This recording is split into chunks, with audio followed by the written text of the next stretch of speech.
കാട്ടാക്കട മാതാ കോളേജിൻ്റെ ക്രിസ്മസ് ദിനാഘോഷം നടന്നു. കാട്ടാക്കട തിരുവനന്തപുരം യൂണിറ്റിലെ വിദ്യാർത്ഥികളാണ് ക്രിസ്മസ് ദിനാഘോഷത്തിൽ പങ്കെടുത്തത്. ഇതോടൊപ്പം മാതാ കോളേജ് മാനേജിംഗ് ഡയറക്ടർ ജിജി ജോസഫിൻ്റെ പിറന്നാളാഘോഷവും നടന്നു.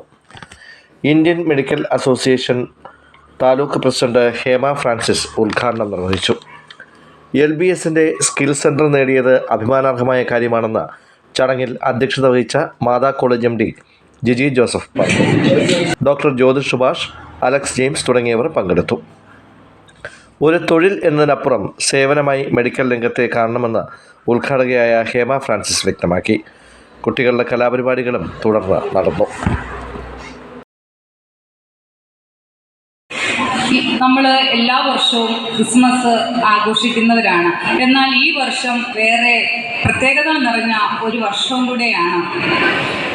LBSൻ്റെ സ്കിൽ സെൻറ്റർ നമ്മൾ ഇന്ന് നേടിയിരിക്കുകയാണ്.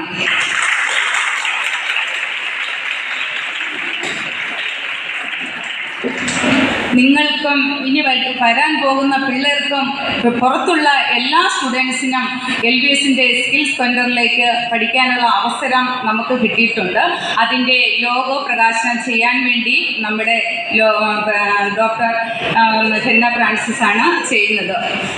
പിന്നെ വേറൊന്ന് പറയാനുള്ളത്, ക്രിസ്മസ് എന്ന് പറയുമ്പോഴത്തേക്ക് എല്ലാവർക്കും സന്തോഷം പകരും. അതിനോടൊപ്പം ഞാൻ ഹാപ്പി എന്ന് പറയുമ്പോഴേക്ക് എൻ്റെ ബർത്ത്ഡേയും കൂടെയാണ്.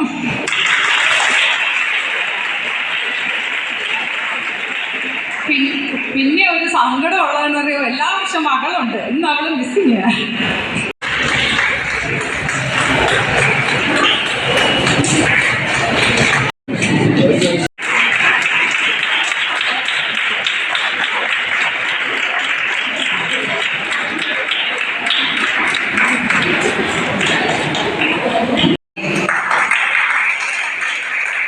നിങ്ങൾ ഓരോരുത്തരും ഇന്ന് പഠിച്ച് ഇറങ്ങി നാളെ ഒരു നഴ്സിംഗ് സ്റ്റുഡൻ്റായിട്ട്, അല്ലെങ്കിൽ ഒരു ലാബ് ടെക്നീഷ്യനായിട്ട്, അല്ലെങ്കിൽ ഒരു OT അസിസ്റ്റൻ്റായിട്ട് നിങ്ങൾ ഞങ്ങളുടെ അടുത്താണ് വരുന്നത്.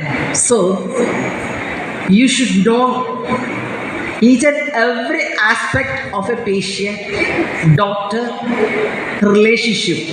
ശരിയല്ലേ?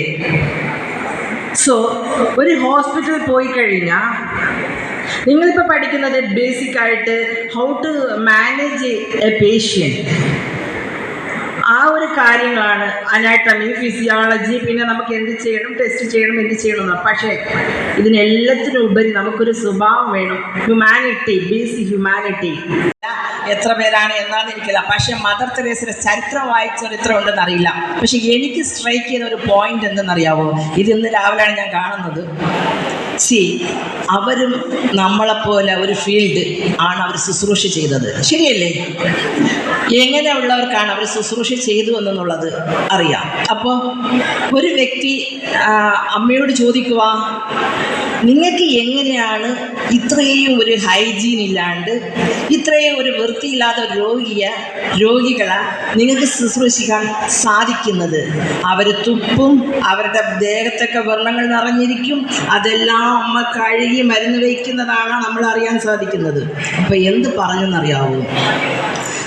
ഞാൻ മരുന്ന് വയ്ക്കുന്ന, ഞാൻ ശുശ്രൂഷിക്കുന്ന ഓരോ വ്യക്തികളിലും ദൈവത്തിൻ്റെ ചൈതന്യമാണ് ഞാൻ കാണുന്നത്.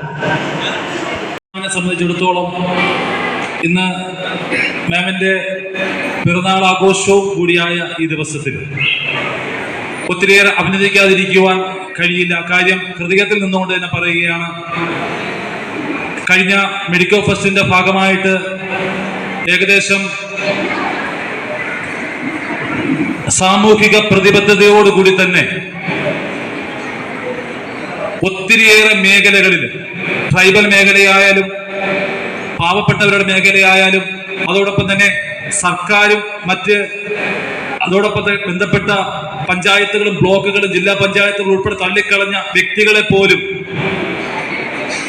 മാതാ കോളേജ് ചേർത്ത് പിടിച്ച് അവരോടൊപ്പം നിന്ന് അവരിൽ ഒരാളായി ജിജി മാം മാറിയിട്ടുണ്ട് എന്നുള്ള കാര്യത്തിൽ യാതൊരു സംശയമില്ല. ഒപ്പം ഡോക്ടർ ജ്യോതിഷ് സാർ.